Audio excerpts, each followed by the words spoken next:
Stand clear of the closing doors, please.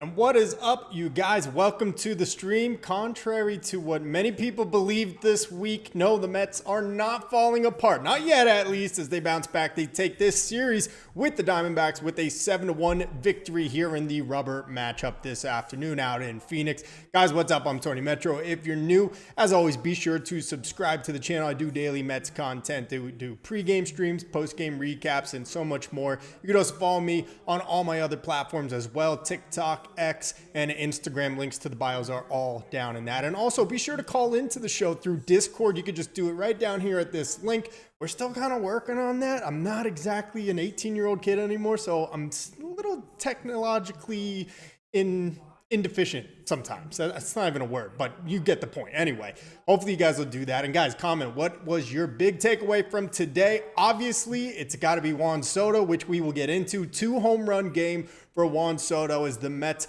take this one by a final score of 7-1. So let's get into it. First of all, let me address what I started out by saying, and that is that the overall feeling from Mets fans right now seems a little tedious. We seem like we're all kind of on edge. Obviously, lots of injuries that they've been dealing with.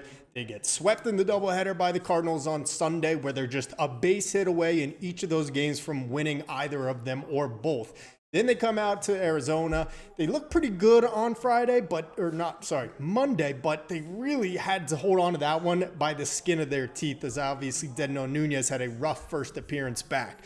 Yesterday they come out, they just look lifeless. I mean, 4 hits yesterday. They only score 1 run. It's pretty much over, as soon as the Cardinals or the Diamondbacks get that 2-run homer from Lourdes Gurriel Jr. off Peterson. And then to come out today, for the game to start the way it did today, it had all the makings of another one of these here we go again type of moments. And we'll get into why I feel that way right now. So obviously, Kodai Senga taking the mound for the Mets. He had a pretty tough start of it. Walks the leadoff batter of the game. Walks the leadoff batter in the second inning. He is saved on this play right here. Great relay from Tyrone Taylor to Francisco Lindor, who makes a perfect throw on one hop to Luis Torrens at home plate to Nabe Eugenio Suarez to keep this game scoreless. But Senga comes back out even after getting bailed out on that one and walks the leadoff batter in the third. And this was kind of reminiscent of his start last week against the Diamondbacks, where he issued a season-high 3 walks. He's now made it a season-high after this game, where he walks 5 guys. But still, somehow, Senga kept going out, putting up zeros, and keeping the Mets in this ballgame, because the offense, unfortunately, very reminiscent of what we've been seeing from this team lately, not getting that big hit with runners in scoring position. We saw Brandon Nimmo with the leadoff double in the second inning. Mets can't do anything to bring him home. We then had another chance later in a couple innings later, and the Mets again just cannot find that big hit. And so we're thinking, wow, this is really becoming an issue. We already know the Mets are the second worst team in the National League right now as far as hitting with runners in scoring position. Their average entering this one was at 227. It may have went up today because they got a couple knocks later in the game, luckily. But it's obviously been super frustrating, especially after that series with the Cardinals, like I mentioned. That doubleheader, the sweep, where they lost one game 6-5. The next game 5-4. They had multiple opportunities with guys on base in that one, especially in the later innings, but just could not finish the job. Today was starting to feel that same type of way. But luckily, Juan Soto, the generational talent, Juan Soto, the one that all the Yankee fans want to try to convince us that he is miserable in the orange and blue. I ain't buying it. The guy looks like he's finally heating up here and has arrived. Okay, first inning, of course, we know he's hitting into all this horrendous luck. Another line drive, 105-something miles per hour off the bat, but right at the center fielder, and you're just like, when does it end? When does this guy catch a break? Well, he absolutely launches that ball in the 6th inning to break the scoring, goes up above that, 23, 30-foot wall in center field and clears the yellow line for the solo bomb, his 6th on the season for Soto. But he wasn't done there. Hits his second home run of the game later on in the 8th inning, that was in the 7th inning, and that one just going to opposite field. Classic Juan Soto, just taking that high and away fastball, going with it, just flicking his hands at it. I had a pretty good feeling off the bat that was going to go, and it just barely gets up over the wall out there in Arizona. So great day for Soto. He also cashes in on a sacrifice fly in the 9th inning to add an extra insurance run. Nice savvy base running from Francisco Lindor, who had a really solid day as well after he had a 2-run double right before it. So sticking to Soto, though, really, really great to see him. It looks like he's starting to come out of it. I don't know. What do you guys think? Let me know in the comment section below. I've been saying this for weeks now. Soto has looked much more comfortable at the plate. He has been hitting the heck out of the baseball, but he is just hitting it right where guys are. And sometimes that's how it goes. BABIP gods will be BABIP gods. And that's how it's going. But it looks like maybe now it's finally starting to turn for him. I think probably his best performance as a Met so far. He had the 2-home run game the other day as well against the Diamondbacks. Imagine that if you're a D-backs fan. Twice within a week, Soto having 2 home run games against your team. That would bug the heck out of me. That's probably how I feel about Geraldo Perdomo on the D-backs. That dude is a pest. I'm glad he didn't do much against us in this series at least. So anyway, great day for Soto. Let's talk about Francisco Lindor as well. He had a really solid afternoon as well. I mentioned that 2-run double that you can see right here on your screen right now. That brought in some insurance run to make it 6-1 for the Mets. Happy to see that from Lindor. He ends up 2 for 5 with 2 ribbies on the day. For the season, his average is at 287. That OPS very healthy at 830. Soto, like I said, the 2 home runs, those are his 2 lone hits in this one. Like I always say in these streams, it's shocking when you look at the box score after a game and there's not a 1 at least next to his name with base on balls. Shocked that he doesn't get a walk, but despite that, his OPS starting to climb again. It was down hovering around the low 800s. It actually dipped below 800 for a little bit this time last week. It's now back up to 863.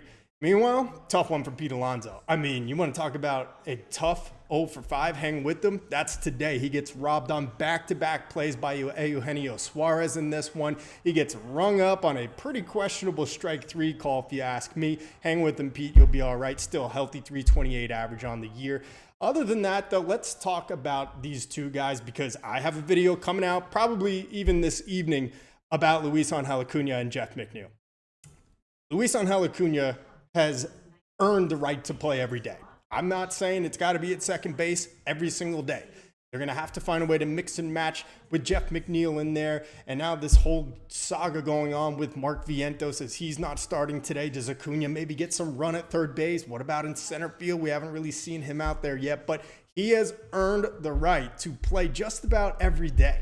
And I don't know if the Mets are actually going to go for that, but it needs to be on a near everyday basis. He comes up there in the 6th inning with a chance to add an insurance run for it. Really only extra run they were looking for in this game. They end up getting 7, but in the 7th there with 1 out, gets the base hit up the middle, just hard line drive right up the gut. I mean, this dude can hit. I'm telling you, he adds the extra dynamic to this lineup with his speed as he immediately stole second after that. He then came around to score on Jeff McNeil's triple into right center field. So the whole point of this video that I have coming out today is, yes, Luis Angel Acuna should be starting every day. That could actually be the case, though, because Jeff McNeil exited after that triple. Carlos Mendoza actually talking about it right now. You could see when he was rounding second, he had to kind of change his his gait at the last second to make sure he stepped on top of second base as he was rounding it to go for third.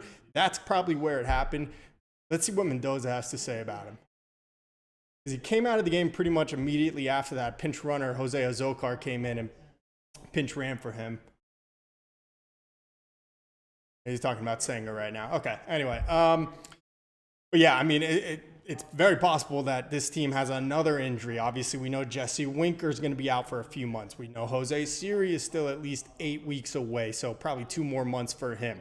The team also has lost all the guys in the bullpen, but if Jeff McNeil goes down now, I am on the record. I have been since before spring training.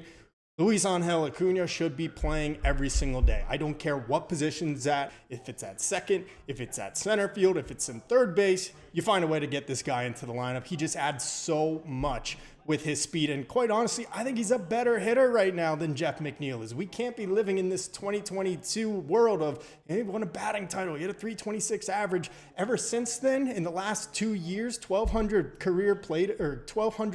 plate appearances since 2022.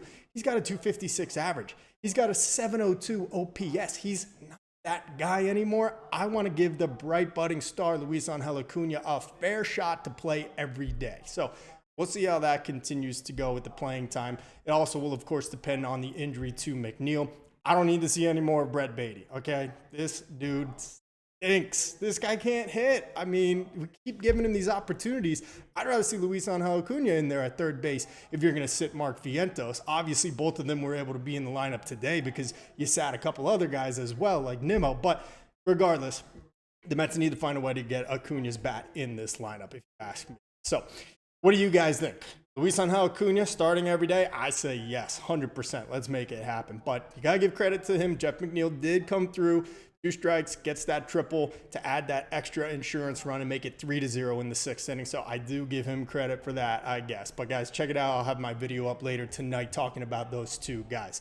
Let's talk about Senga. I mean, this dude has been unbelievable this year. Lowers his season ERA down to 1.16, just 2 hits today over 6 shutout innings. What a job by him. I mean, like, he doesn't have his best stuff today. He didn't have it last week against Arizona. The control has been a little bit of an issue for him in these past 2 outings, but he still finds a way to get through this game unscathed, doesn't give up a run, keeps tossing zeros up there, even after the Mets are leaving a small village on base with runners in scoring position like they've been doing so often lately. And he keeps going out there and putting zeros up in the frame. So really happy about that. Ghost Fork was working, looked real nasty today. Got a lot of swing and misses on that. Overall, just 4 strikeouts. Pretty crazy that you walk more guys than you strike out and you still end up with 6 shutout innings. But Kodai Senga doesn't play by the rules, baby. That Ghost Fork is dancing, and these guys were chasing it all day.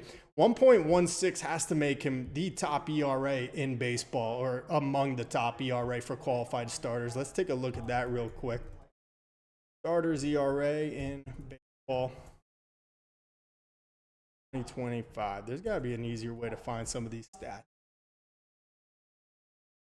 Yoshinobu Yamamoto currently has an ERA of 0.90. That's insane. Max Fried, 1.01. So, I mean, Senga's right in the mix there for one of the top earned run averages in baseball. He continues a great streak of pitching from the Mets starters so far this year. Wasn't a great performance from Peterson yesterday. They pushed him into the 6th because they were trying to save the bullpen a little bit. They're obviously still trying to work out all the kinks there with AJ Minter and what's his name, the lefty, Danny Young, going down for the rest of the season. So they're trying to figure all that out. But, for the most part, the starting pitching held up here on this road trip. They end up with a 3-3 road trip, by the way. They avoid their first losing road trip, and they avoid losing their 3rd consecutive series by winning this one here with the Diamondbacks. So overall, it's a really positive day to be the Mets. They come back now. They're on the off tomorrow, so they don't have to worry about playing tomorrow.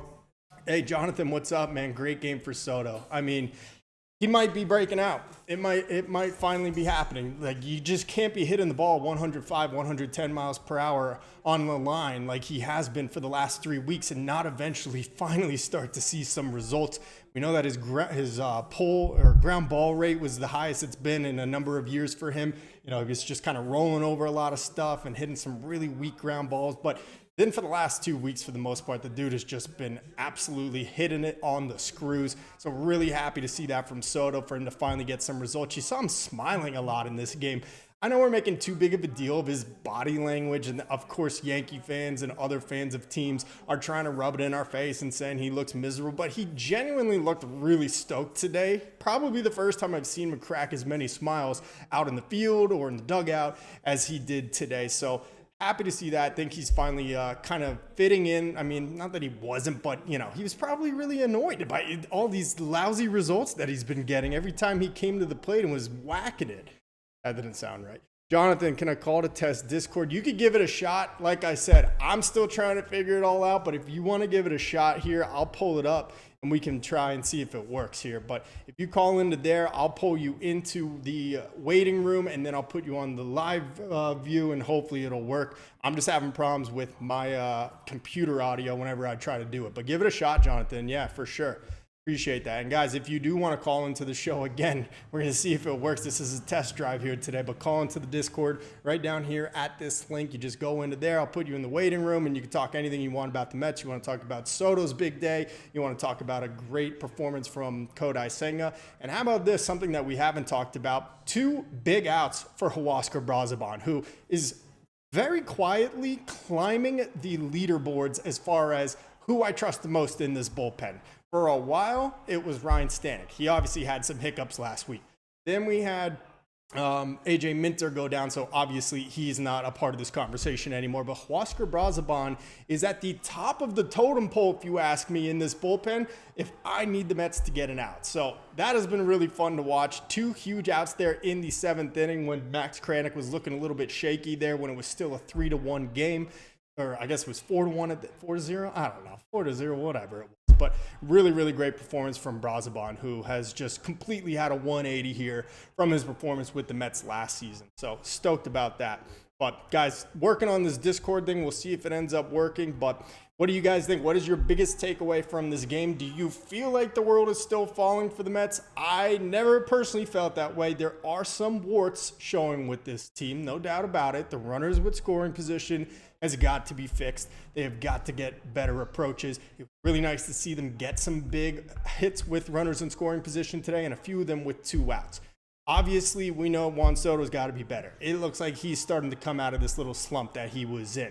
Pete Alonso really did not have a great last 2 games here in Arizona, and the Mets still find a way to win. But obviously, the injury is a little concerning. We're very fortunate that that was not a more serious injury there for Brandon Nimmo yesterday. I mean, how he convinced Carlos Mendoza to let him stay in that game, I was really surprised by. I would probably have taken Nimmo out of that game. And I gotta be honest, I've been saying this for a while.